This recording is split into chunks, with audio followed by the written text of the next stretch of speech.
Good morning, everybody. My name's Ann Rossley. I am here with my dear friend and colleague, Kyle Harvey. We're real estate agents in downtown Chicago. We're with Baird Warner in the Gold Coast office, and we love to talk every week about real estate.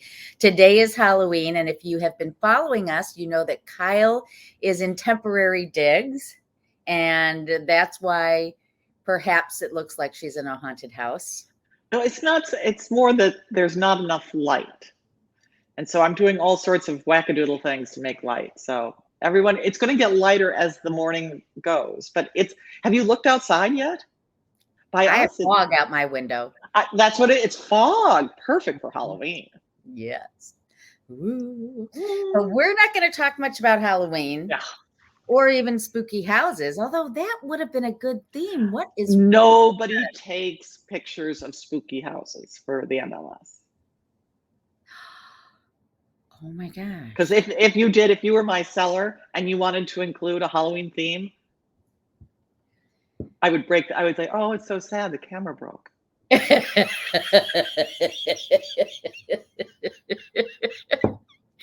Can't help you with that. Oh my gosh. We should Anywho. Okay. We'll do that next time. As always, folks, we are going to talk today about what's happening in the real estate market downtown Chicago. We're going to talk statistics, and then we're going to talk about what smart people are doing in today's market, followed up with some of the things that you should be sure that you do in preparing your home for sale, right? Is that basically what we're covering? That's pretty, we got some stuff to talk about. Yes. Let's do I always love the stats. Let's go. Okay. If you remember last week, we talked about single family homes by neighborhood, appreciation, and so forth. These are really the big neighborhoods downtown. When I talk about lakefront neighborhoods, this is what I'm talking about. Here we are in our office area, the near north, Loop, near South Side, near West Side, West Town, Logan Square, Lincoln Park, Lakeview, North Center, Uptown, and Edgewater. All right, so we're going to talk condos this week because we did single family last week. If you want single family, go back on our YouTube or Facebook pages and find last week's episode. But today we're talking about condos. The good news, I always love to start with good news, Kyle, and I know you do too. Volume is $7 billion in the lakefront condominiums for condominiums. $7 billion. We're down 8.9 versus last year, but that was so substantially higher than 2020 that in all, year to date, this is looking pretty good. Yeah. Okay, but let's look for homes for sale. And this is September. So we're almost a month behind here. We are a month behind, but September was 3388. But put it in perspective. Usually, and I found this interesting, I don't know, I didn't realize this before. September is the highest inventory month of the year every year. I didn't know that either. Yeah. Even bigger than March and April? Yes, because remember in March where there's generally not enough inventory, that's when we get the upward pressure. Prices go up a little bit. It's absolutely the most active and they're selling, so they're coming off the market. That's the problem. They're coming off so fast. Yeah. And then through the summer, sales slow. And by September, people are like, well, maybe I'll take my home off the market or it sells or, things in June, July are closing. But yeah, so 3388, the highest was in 2020. No surprise. That was when everybody wanted to sell their condos to move for COVID, was 6657. But you can see this is the lowest inventory of a September in memory. That is shocking. Very interesting. Yeah. And so you and I both know, because we read and keep up, and what we want our viewers to know is right now we have very low inventory, but we have very little demand. There aren't a lot of people looking either. So it's not like there's no inventory and prices are skyrocketing because everybody wants them, but it's also not like there's a ton of inventory and nobody's looking, so prices are declining. And as we've talked about, that is a story of interest rates. Right. No one wants to sell because they don't want to trade for a 7% interest rate. They don't want to trade what they currently have, if they even have no interest rate because they've paid off their mortgage, don't want to get a mortgage, or they don't want to trade from a 3.5% or a 4% to a 7%. If they're happy where they live. Even if they're unhappy, they're just like, this is not the moment to do it. They have to reach that pain point before they yes, they do. They have to have a good why. But anyway. Yeah. And buyers are like, I don't know what to do. Here we go. So last week we talked about the different neighborhoods and how single family homes have appreciated. We're going to do the same exercise Look at today. this. Fantastic. Yeah. Okay. So in 2012, that was just after Millennium Park opened, and everybody had such great high hopes. Look at these prices. The building I live in opened in 2008. You had the Heritage, you had 6 North Michigan. That was like, oh, cool. And then, it didn't take off like everybody thought. And now the St. Regis is pushing prices up, and Lakeshore East, the Cirrus, and, all the new construction. But in aggregate, the Loop has gone up 28.4% in 10 years. That's a good number. Okay, fine. Let me ask you this quick question. Are they going to build that 1000M? They keep announcing it, and then as an apartment building, but yeah. Oh, that's now apartments? Yeah, it's apartments. All righty. That's what happened. Okay. Yeah, okay, yeah. So let's go to the orange. That's Lakeview. Okay, so Lakeview 10 years ago, 335. I mean, look how interesting this is. Whether it was near North Lakeview or West Town, the all median sort of sales same price. Yeah, but look at the difference in appreciation. West Town took off, and West Town is like everybody knows West Loop, Fulton Market area, hot. And part of Bucktown. Yes, exactly. Wicker Park's in West Town. Yeah. And then you've got Lakeview went up, not as much, and near North, not as much. Oh, you know what I did? I think, here we go. I realized I forgot Lincoln Park. So then I went back and I did it again. Okay, good. Okay. This was me at 5 a.m. doing my work. No, okay. But you did other ones too. You compared. Yeah, we did other ones. But okay, so look at Lincoln Park and how high Lincoln Park has come. That's a bit surprising to me because Lincoln Park was already doing well and it was established 10 years ago. But they are taking down those small rundown single family homes. You're right. And building these huge 3 flats. Exactly right. And those condos, like the condo next to my house that sold, that's under contract at 1,449. The duplex down next to it sold for $1.9 million. Right. No. Those, but even the less high priced ones, the duplex down is 750 to 8, and the other ones, and then maybe the duplex up is same thing, and the middle one is 5 and change. So they're building 3 flats, but they're also building, Lincoln Park has in it 2550 North Lakeview. Right. It has Orchard Place or Orchard whatever Common. They're starting to build larger really luxury properties in Lincoln Park, which are driving up the attached prices. Right. I think that's a really key trend to look at for sure. Okay, we just saw West Town at 59.3 and we were blown away till we saw Lincoln Park. Again, near North up 30%. But y'all know median sales price for near North has, the lakefront communities has just been stagnant at 400. So when you look at these neighborhood by neighborhoods, I find it to be fascinating. And the thing is too, when you're in a market like we are and you're flexible about where you live, and I'm not saying everybody is or should be even, but if you're flexible about where you live and you have a good sense of where the market's headed, you might trend to go toward one of these neighborhoods that's appreciating.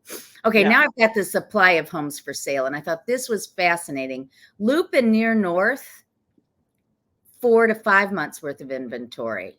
we got too much inventory, and that's why already, I'm Well, seeing 4 months is not that much. You and I would be pleased with 4 months in any other market. in any other market. You're right. You're right. But we're in the 2s down here for the others. All right. Yeah. So let's go north and look at North Center, Logan Square, Uptown, and Edgewater, the north edge of the lakefront communities. And look at Logan Square. I know, God. Logan Square for a long time would not catch on, and boy, has it. Yeah, look at that. Uptown, up 67%. Wow. And Edgewater, Edgewater has the most condominiums. You think the near north has the most condominiums? Edgewater actually has more condominiums than near north. Think of along Sheridan Road up there where you have building after building after building, and they're smaller units. They tend to be more hundreds of units. Yeah. So, but still lower price point, 142 to median sales price today of 255. It's up 78.9%. But they're not building luxury in Edgewater. No. And they're not building luxury in Uptown, but Uptown is appreciating because it's got a lot of, which is really interesting, sort of 6 and 8 flats that are larger and have outdoor space, right, and are actually pretty great buys. Some of them even have parking. Yeah. And it's the tricky thing is, it's just enough far north that some people who used to commute downtown didn't want to be that far north in the city. But now I think Uptown's going to get some love. Yeah. Especially because the prices are so good. Right. I totally agree. Now, look at this. Low on inventory there. We don't need to belabor it. Look at that. Good Lord. All right. Yeah. So now we're back and let's compare Loop near West Side and near South Side. Mm-hmm. And we talked about Loop already at up 28.4. Near West Side, the median sales price is $390, up 44.7. And near South Side, which includes the South Loop, this is from Roosevelt South to Cermak, up 65.9%. Yeah. Well, they've filled in with so many more amenities. Yes, people really want to go there now. Yeah. Tom and I, when we first got married, we lived at 801 South Plymouth Court in the South Loop, and then we moved to 1160 South. There was one little grocery store the size of a hardware store. I mean, it was tiny, tiny, tiny. And that's all that was there. That was 35 years ago. Now, I mean, you've got all the amenities. So before it was like, where's the, Walgreens? Where's the dry cleaner? Right. Where am I going to get milk? I mean, it was tough. Yeah. But then, people would come. Yay. So under contract, month of September, 742. Compare that to the highs. Remember, we talked about the high in March, 2148 last year, 2027 this year. And those were spectacular high watermarks. In terms of number of closed sales in the lakefront communities, condominiums only, 990 versus 1894. So we're putting half under contract. That was as of last month. So then I went to this pie chart from our dashboard in the MLS. I pulled up these same communities and I said last 30 days for condos. It says 1281 have gone on new, 634 closed. Yeah. So we just saw 990. If this is really a true number, 634, it will be very low compared to what we've seen recently. Yeah. Well, that's all very interesting. So I've got a little bit of stuff that is, hold on. That is a little repetitive, but I wanted to talk, to look at what is selling in the past week. Because sellers right now are feeling stressed out. Here we go. So I looked at what's selling fast. So the last week. So and I was sort of surprised by this. So fast selling is under 30 days. So I view something that goes under contract in 30 days as something that sells fast. before you need to put a markdown usually. It just goes. So those are single family houses across the MLS. Wow. So everything, not just Chicago. All the things that are listed in the MLS. And believe it or not, interestingly, some Springfield properties are in our MLS. Okay. And that's an exurb of Chicago. But in the areas that we serve, the ones you showed, the ones that we focus on, right, 58. Oh, excuse me, 9 in the areas we serve, 58 in Chicago. That's nothing. That's nothing. That is shocking. Of the 9, you're saying 9 homes sold in the lakefront neighborhoods that we serve in less than 30 days. In fewer than 30 days, 9 of them.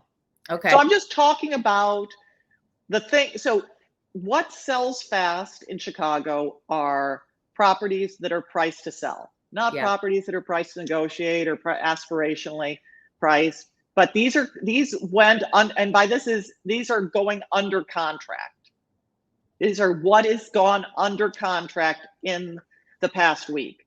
And of the 9, the median list price is $975. And you know what strikes me? We've been saying week after week that the median sales price in these is $1.2 million.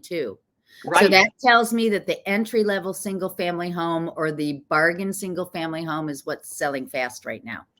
That is the takeaway from all of this.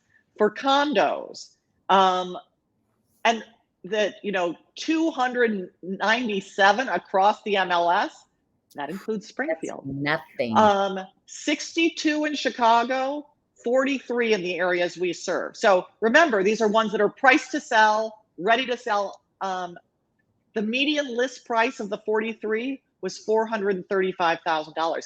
And so in that number, when you think median price is half or below, half or above, there's a trick in the MLS that the really high priced ones go on the MLS right before they've gone under contract. They sort of hide, one Chicago, they list 10, but they'll show you all the other ones that are done. And as soon as they go under contract, they list them and put them as under contract.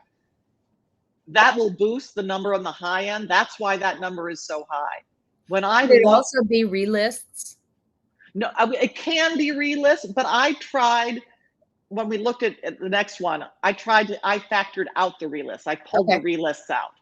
And this is total market time, not listing market time. Gotcha. So I didn't use listing market time. So these should be the ones that go quickly. Yeah. Okay. So, but when I look, and when you and I do research, and we do research all the time through something called a hot list, at least in the neighborhoods that I look at, it is the entry-level properties that are selling, or the really expensive ones that people are paying cash for. Right. Okay. Yes. Well-priced, lower-cost homes are selling quickly, and buyers. So those lower-priced homes, those people generally will have mortgages. I mean, it's a first-time home buyer. They're usually not paying cash. Yeah. So people are, even in this market, getting mortgages. So what's new? Oh my God. And this is one I factored out the really new. 5 single family homes in our marketplace. Holy smokes. That's across like 7 or 8, 9 MLS areas. The median list price is 1.35. I mean, that's 5 people. Condos, 129. That's it. Because there's so many more condo salespeople. That's why it's shocking that there are only 129. Median list price, 429. So that's, even the high end, counting out. This is entry-level condos. Open houses for new properties on Sunday. And the reason I did the research on Sunday, or I would have done it for Saturday and Sunday, 48 condos. So they're versus 243 total open houses. Total open houses for condos across the entire area. Right. And 3 single family homes were open on Sunday. 3. I don't know. I think either people think that they're going to sell without doing open houses, or they're demoralized. Okay. So what are savvy buyers doing? I think because, for my open house, I had a couple who were coming through looking to probably first time living together, and then first time getting married. Clearly they were looking, and they were looking in their price range, because they told me some of the other things that they were looking at. So they are talking to their mortgage lender, and they know what they can afford. Mm-hmm. They're going to open houses. But here are the things, if you've got a first-time home buyer and you're sort of thinking, what should I be doing? Start paying off your other debt. You don't have to save necessarily for a huge down payment, because there are products that you can get that'll let you put less down, but paying off your other debt and managing your credit score. Very good question. Yeah. And also for people who have student debt, start looking into that program that the federal government is offering to get some of that paid down, because that could be hugely helpful. This is all managing your financial position.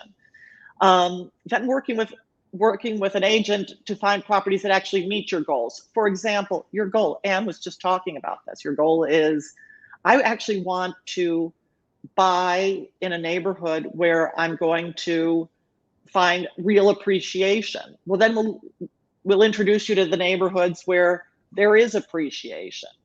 Versus if your goal really is, I want to be close to downtown, I want to, we're going to have kids, we want to be close to certain schools, well, then you're going to choose different neighborhoods. And those neighborhoods may not have as much appreciations, but they'll, as Anne was saying, will hold their value. So here's another suggestion that I would give too. Please. It's one I always give to buyers, is prepare yourself, educate yourself, and buy ugly. Meaning, yes, despite all of our best efforts, there are people out there who cannot or will not prepare their home properly to sell. They would rather sell it to you at a discount. And I'm telling you what, just going in, and we're going to see this in a minute, refinishing the floors, painting, sprucing up some curb appeal, you can have almost immediate value. And there are ways to buy in this market. Trust me, if you really want to buy, get over buying perfect. Yes. Right? Total agreement. And let's come to that in a minute, because I totally agree with you. But also, new buyers or buyers, use your leverage right now. There aren't a lot of properties, but you are one of the few buyers out there. Use that leverage to get the. And there are some people out there who really do need to sell right now. And this could be an amazing time to buy.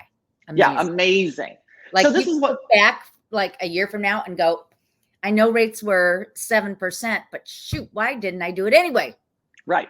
Because then you can change. Remember, you date the rate, you marry the house. Yeah. What savvy buyers are doing, savvy sellers. Right. Focusing on their why. Why do you want to move? I'm downsizing. It's too much house. It's too little house. I've got a kid. We're in a studio. Whatever it is, focus on your why and go forth. Mm-hmm. So work with an agent on what it takes to be successful. And we're going to talk about some of those things that we might recommend to you depending on your circumstances. Prepping their homes for sale. It's a minimum. Clear out the stuff. Right. Oh, God. But we'll come back to that. And keep your exteriors looking good, because really the first impression is the exterior, and you don't want a buyer holding their nose going, what's it going to be like inside? Right. And make it easy for buyers to find and see your houses. So see your home. I don't really like showings from 10 in the morning until 4 o'clock. That doesn't really work for, well, that's when buyers want to come see it. So make it easy for you and us. Okay. So that's what savvy people are doing. That's it. Unshare. Okay. I'm stop screening. There we go. Okay. So what are the top 3 improvements for return on investment? And this is from an article from the Wall Street Journal that Kyle found. And Kyle? Well, I'm with you. I mean, it's hardwood floor refinishing. I'm just doing a remodel of my place, and I've refinished my floors. It's a revelation. I mean, Oh, and what color are you going with? Because that's what everybody asks. so I thought I was going with sort of really dark, almost black. They're a beautiful dark brown. Oh my God, it's so pretty. But I like darker. I'm doing white wall. I'm doing sort of not terribly modern. Yeah. Well, okay. Or new wood flooring. But isn't it interesting putting wood flooring down or changing the wood floor? No more of that honey oak yellow color, right? We're either going to kind of a gray or we're going dark, but and then well, yeah, it's not gold. It's not a golden color. Golden color is done. Yeah. And it's not high gloss, it's matte. Yeah, mine is matte, and boy, is it pretty. Yeah. Well, yeah, matte's true. yeah. So, insulation upgrade, I quibble with that. I mean, that was part of a realtors, National Association of Realtors study. Well, you know what? It's interesting. I was in a friend's house the other day, and I could a condo. I could hear the other units, and I was thinking to myself, maybe they didn't put as much insulation like the neighbors. So when they upgraded, when they did the last works, they didn't sort of add when they could, when walls were open, insulation for sound. So in a condo, you sort of want to hear anyway. So insulation can be warmth, it can be keeping it cool, it can also be sound. Here we go. Got it. All right. Consider the smaller things that are likely to turn buyers off and fix them fast. Get rid of strong odors is an easy thing to do. Yeah, get the dog living, have the dog go live somewhere else for a while. I see it is what it is. Yeah, go ahead. You want to take no this? So this is a deep cleaning. So I've got a forensic cleaner. No, they're not forensics, but you know what I'm talking about. I call them like crime scene cleaner, and it costs about $350, $400. Depends on the size. It costs more for a bigger place, but it could add like $4,000 to the. And we're talking about clean like you've never, like when you first walked in, like get behind everything, clean the air filter, right? Yeah, there's not a thing that is untouched. Right. It's like a brand new home, clean. Aim to fix anything that an inspection would turn up. Boy, oh boy, I've got a problem with that with one of my condos, but that's a different day conversation. Well, sometimes you don't know, because inspections are picayune, and they're intended to be, because otherwise the inspector feels that they haven't done anything of value. So, but it's the things that will turn up and be important, just one of the little nits you can do really easily is change those GCI or whatever they're called. GFCI, right? Yeah. Keep going. Anything that isn't broken, don't bother with. And we have this happen where somebody will say to us, my furnace is a little bit older. Should I replace it? That would be nice, except it's not going to impress buyers like a fancy clean kitchen would, And going back to, because I'm a big believer in, if you're going to upgrade your mechanicals for various reasons, do it, because it's a good thing to do.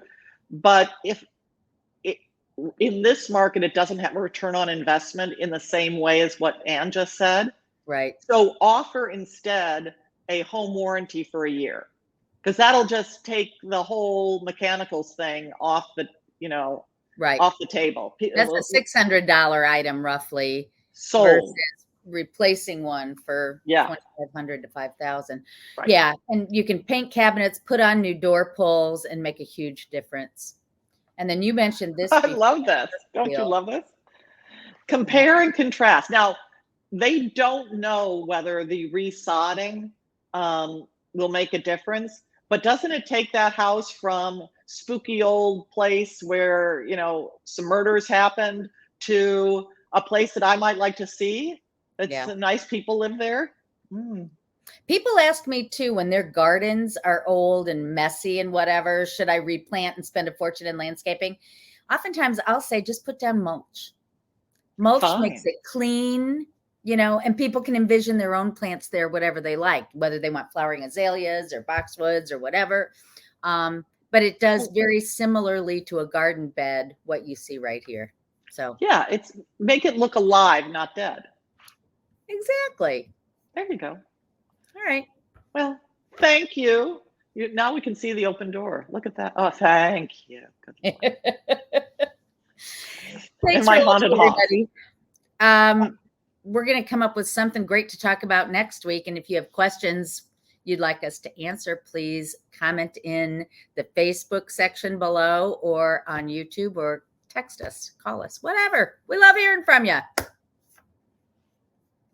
Have a happy Halloween, everybody. Bye-bye. Bye.